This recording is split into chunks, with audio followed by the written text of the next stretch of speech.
السلام علیکم ورحمۃ اللہ وبرکاتہ۔ کیسے ہیں آپ لوگ؟ امید کرتا ہوں آپ لوگ ٹھیک ہی ہوں گے۔ تو دیکھیں، اسلام میں خوشی کے صرف دو ہی دن ہیں، ایک عید، دوسرا بقرہ عید۔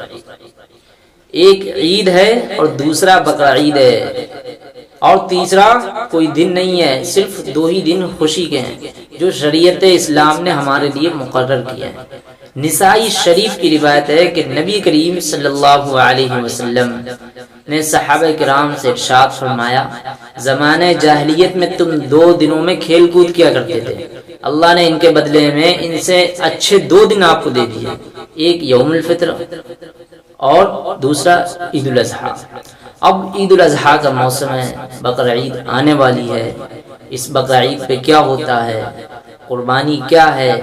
صحابہ نے حضور صلی اللہ علیہ وسلم سے پوچھا کہ یا رسول اللہ، قربانی کیا، یعنی قربانی کی حقیقت کیا، اس کی تاریخ کیا ہے؟ آپ نے فرمایا، یہ تمہارے باپ حضرت ابراہیم علیہ السلام کی سنت ہے۔ سچ پوچھو تو خوشی کا موقع یہ باری تعالیٰ کی طرف سے عطا کردہ ہمارے لیے ایک بڑی نعمت ہے، کیونکہ اس موقع پر ہم اپنی قربانیوں کا تحفہ اللہ کے دربار میں پیش کریں گے، جو حضرت ابراہیم علیہ السلام کی کیا ہے، ایک عظیم یادگار کی قربانی ہے۔ اب ابراہیم علیہ السلام اللہ کے ایک نبی ہیں اور خلیل بھی ہیں۔ اللہ نے ان کو لقب عطا کیا خلیل اللہ کا۔ خلیل اللہ کا لقب عطا کیوں کرا؟ تمام آزمائشوں میں کامیاب ہونے کی وجہ سے حضرت ابراہیم علیہ السلام کو خلیل اللہ کا لقب عطا کیا۔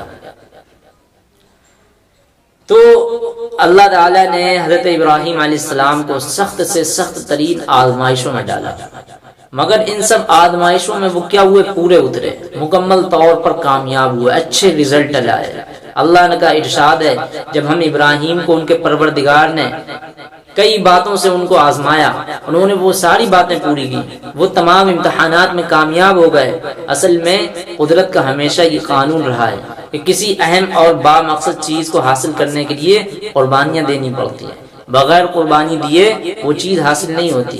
حضرت ابراہیم علیہ السلام نے جب قربانیاں دیں، تمام آزمائشوں میں پورے اترے، اللہ نے ان کو اپنا دوست بنا لیا، ان کا لقب ہی خلیل اللہ یعنی اللہ کا دوست ہو گیا۔ اور تو ہمارا بقرہ عید کا موسم ہے، یعنی آنے والا تہوار ہے۔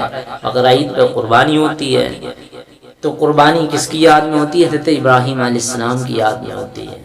حضرت ابراہیم علیہ السلام، حضرت اسماعیل علیہ السلام، ان دونوں لوگوں کی ہی یادگار میں قربانی ہوتی ہے۔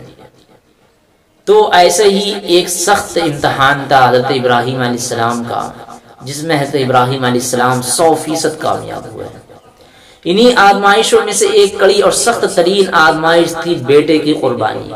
انسان دیکھو ہر طرح کی آزمائشوں کو پورا کر سکتا ہے، تمام طرح کی قربانیاں دے سکتا ہے، مگر جہاں اپنے بیوی اور بچے کو قربان کرنے کا مسئلہ آ جائے، وہاں بہادر سے بہادر انسان بھی ڈگمگانے لگتا ہے۔ اس میدان میں بھی حضرت ابراہیم علیہ السلام بازی مار گئے۔ حضرت ابراہیم علیہ السلام بھی اس میدان میں جلیل القدر نبی مکمل کامیاب نظر آتے ہیں۔ حضرت ابراہیم علیہ السلام کی ابھی عمر کافی ہو چکی، 90 سال کی عمر، بڑھاپے کا عالم ہے، اور ان کی کوئی اولاد نہیں۔ 1000 تمناؤں کری، دعائیں کری، اس کے بعد اللہ نے ان کو ایک لڑکا حضرت اسماعیل عطا کیا۔ مگر قدرت کا کرشمہ دیکھیے آپ کہ حضرت ابراہیم علیہ السلام، جب حضرت اسماعیل علیہ السلام کیا ہوئے، 13 سال کے ہو گئے، تو اللہ تعالیٰ نے خواب کے ذریعے حضرت ابراہیم علیہ السلام کو حکم دیا کہ ابراہیم اپنے بیٹے اسماعیل کو میرے نام پر قربان کر دو، اور دیکھو یہ کام خود تم اپنے ہاتھ سے انجام دینا۔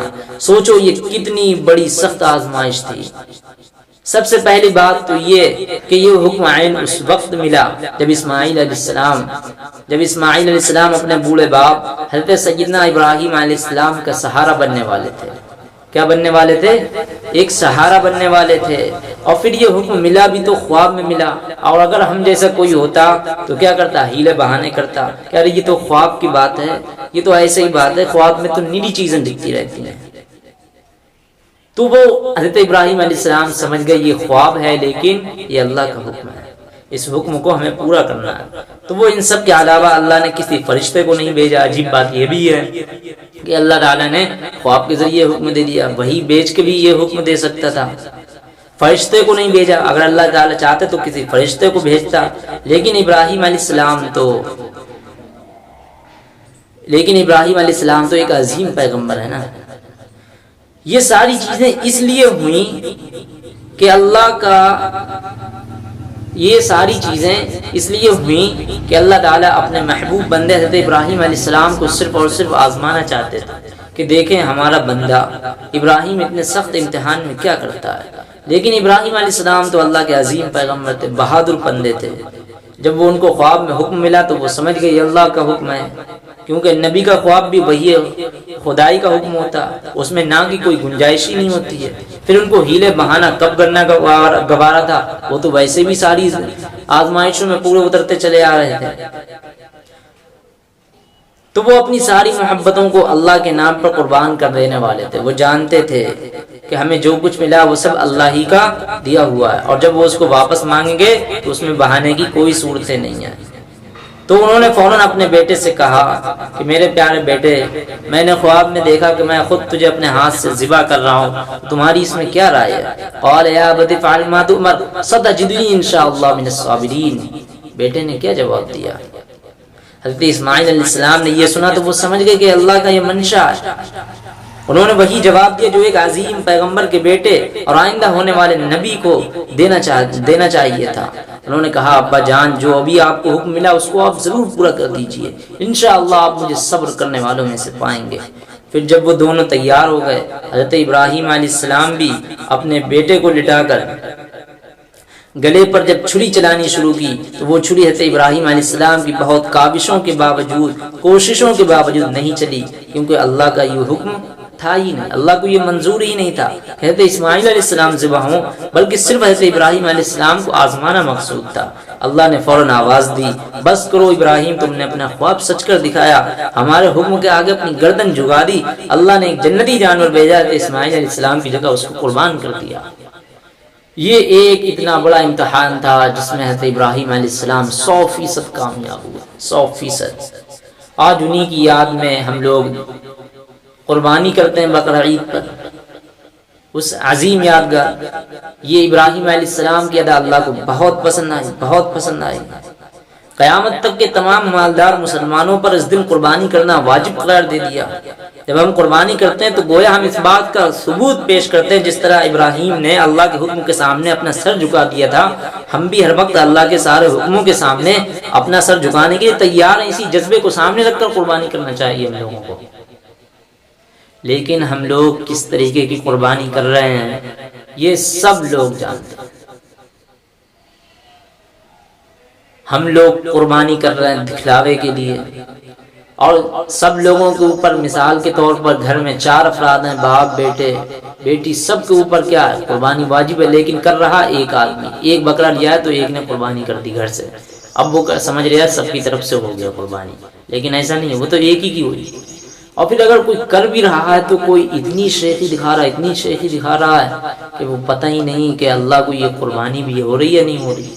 اللہ کو دیکھو، نہ ہی خون پہنچتا نہ ہی اس کا گوشت پہنچتا۔ لن ینال اللہ لحومها ولا دماؤها ولكن يناله التقوى، اللہ کو تو صرف آپ کا تقوی پہنچتا۔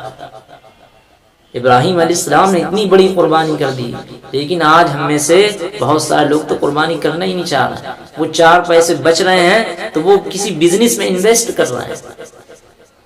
دیکھو، جو اللہ کا جہاں پر حکم ہے اس حکم کو پورا کرو، پورا کرو میرے بھائی، پورا کرو۔ جو بھی اللہ کا حکم آ گیا جس وقت اس حکم کو پہلے پورا کرو، پھر ہمیں کسی اور چیز کے بارے میں سوچنا چاہیے۔ آج کتنے ہی لوگ کریں گے قربانی لیکن شیخی جی لے کریں گے، کچھ لوگ تو بالکل ہی نہیں کریں گے۔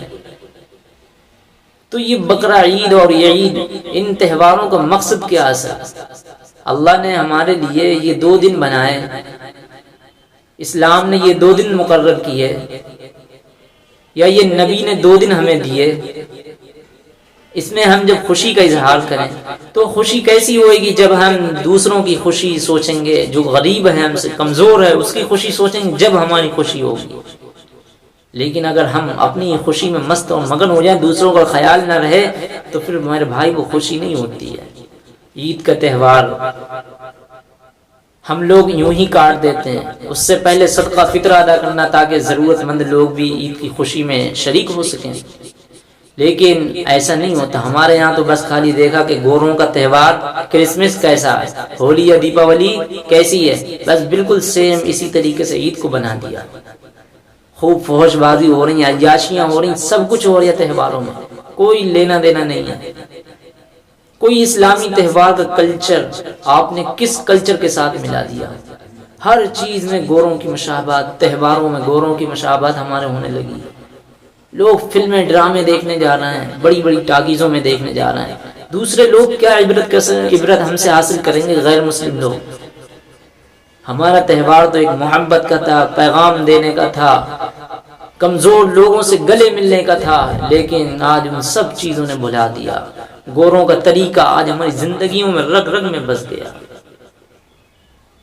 گوشت ہے، بکرا عید ہے، کیا ہے، اب ضرورت مندوں کو بانٹیں، لیکن آج سب اپنے ہی اپنا پیٹ بھر رہا ہے۔ بھائی بھر سکتے ہیں، لیکن پہلے ضرورت مندوں کا خیال کرو۔ بھر سکتے ہو، یہ نہیں ہے نہیں بھر سکتے، بھر سکتے ہو، پہلے ضرورت مندوں کا خیال رکھو۔ آج ہمارے یہاں کیا رسمیں پوری ہو رہی، قربانی ہو رہی، تو گوشت بھی انہی کے ہاں بھیجے جا رہے جن کے ہاں قربانی ہوئی ہے۔ ایسا اس لیے نہ کریں میرے بھائی، غریبوں کے لیے کریں، غریبوں کے لیے جیئیں۔ آپ کو اللہ نے دیا ہے تو آپ غریبوں کی خوشی کے بارے میں سوچیں، تب آپ کی اصل خوشی ہوگی، تبھی آپ کے تہوار پورے ہوں گے۔ اللہ تعالی ہم لوگوں کو کہنے سننے سے زیادہ عمل کرنے کی توفیق عطا فرما، آمین۔